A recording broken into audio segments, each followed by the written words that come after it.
I suppose that what I've been dealing with is trying to work out what is not meaning, like what is not meaningful, and what this last year has confirmed, like resoundingly, although I'm still struggling to accept it, is so meaning does not come from things. So one of the realizations I've made is I have enough, right? Like, and so enough of what? Well, it just really have enough. I have enough. I have this incredible abundance that is not a lot, but it's more than enough, right? It's a sense of having more things, owning more stuff is not meaningful. Boom. That has been confirmed. What I'm realizing more and more is that my word that I'm equating to meaning is joy. Like, when I experience joy, wow, this thing that I'm doing feels very meaningful.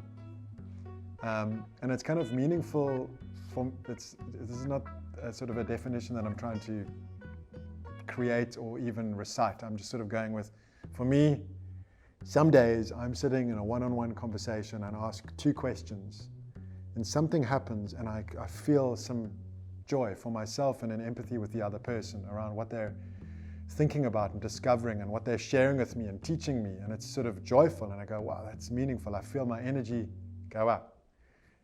Or I could be out in the sea and I could watch my boy take a wave and I could surf in after him, and there's like a moment of something there that goes, oh, that's joyful.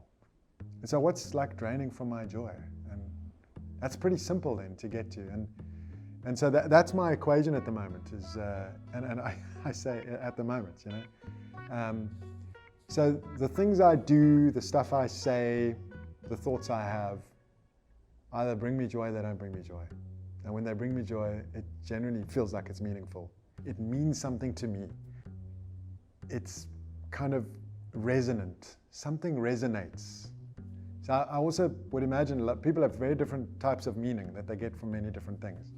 But something is really meaningful. It kind of resonates. Something resonates. You go, oh, that kind of, that's either what I believe or think about or feel. Wow. So for me, I'm still trying to work it out. But what I know is I can see people who've got a sense of meaning. And usually it's because there's some joy that is still alive there.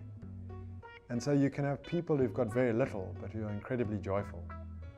And who've got, as a result, I think, a meaningful existence. But I'm no expert on this idea. You know, the search for meaning is, I think it's lifelong. What books and religions have been created, books have been written, and religions are trying to address that question. And so I don't have the answer, but I just go back to, does it give me joy?